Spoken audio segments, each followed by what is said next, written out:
As a kid, I distinctly remember thinking to myself that it would be awesome to be able to drive one of these things around. Well, after 20 some odd years of that idea percolating in the back of my mind, ladies and gentlemen, may I introduce to you the world's first GT land racer. Up until now, I haven't tested it. I know it works, but this is the first actual ride. Let's see what happens.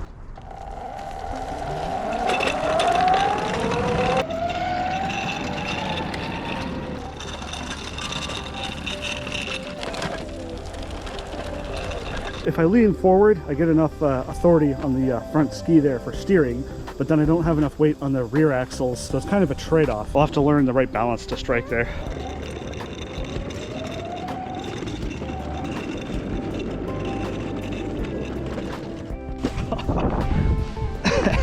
The real true test is to see if it can track straight on these paved bike paths.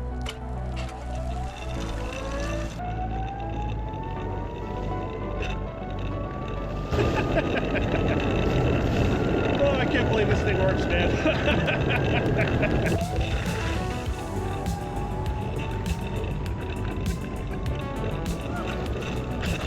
Oh yeah, steering's definitely a little janky.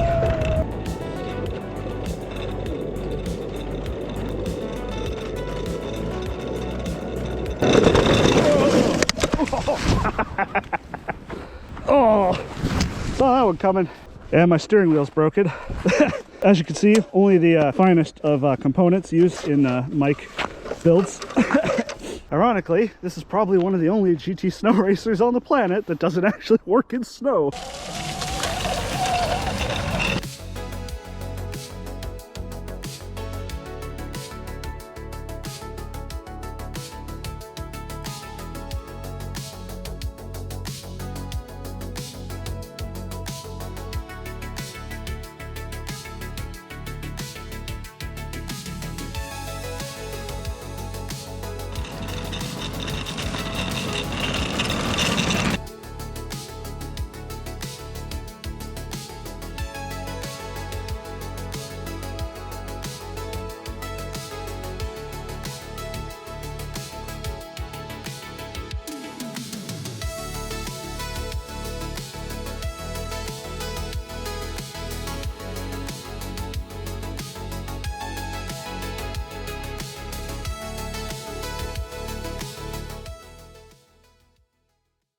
So it was hard to tell on the chest GoPro there, but I hit a patch of ice, slid sideways, and I kind of tumbled off. And my left foot got caught underneath and the whole thing flipped over. Twisted my ankle pretty good, man. How's it going? Okay. No, I think I twisted my ankle, but whole deal. What's that? No, man, I'm good. Cheers, though. Thank you. Oh, I think that's a solid sprain for sure. Whew. Well, oh man. Oh yeah, once the adrenaline wears off, that's gonna sting something proper. Yeah, GT Land Racer certainly works, but it is not something fun when you wind up sliding sideways and taking a tumble underneath the damn thing. That's the patch of ice right there, and we're about to drive right back over top of it.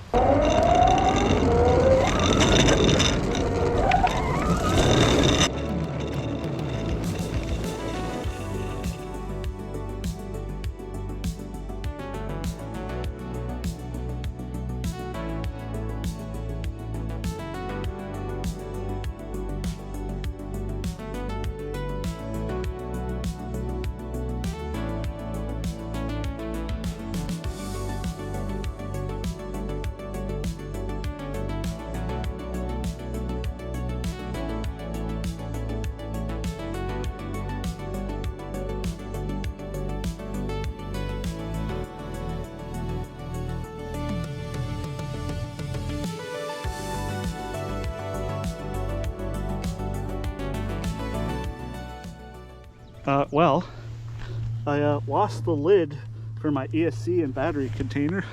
No idea where that disappeared to. When I fell off, I definitely banged that case up real good. It's all cracked and split. It's gonna have to be replaced after this. So far, so good. It's actually holding up surprisingly well. I was actually worried about the trucks being bolted in to the 2x8 planks here. So the way this is set up is these 2x8 planks are bolted into the skis here, but the trucks themselves are not bolted through the skis. They're just bolted to the top side of this wood. And then there's some alien tape, a trick I learned from Quiet Nerd, to create a little bit of distance between the bottom of the ski and the top of the wood, just so that the top of the bolts have some breathing room and aren't pressed directly into the ski. You might be wondering how I get steering authority in the front, like how do I get enough weight there? I actually have a couple of risers on top of the trucks there, so that on plane, the front ski actually sits a little bit lower than the side trucks here. And so there's a lot more pressure on the front. At least that was the idea. It seems to work.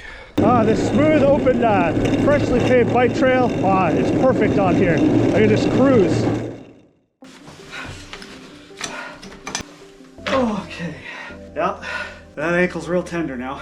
Worked better than I was expecting, but not as good as I'd hoped. The sketchiest part is the steering. There's a lot of play in the steering column.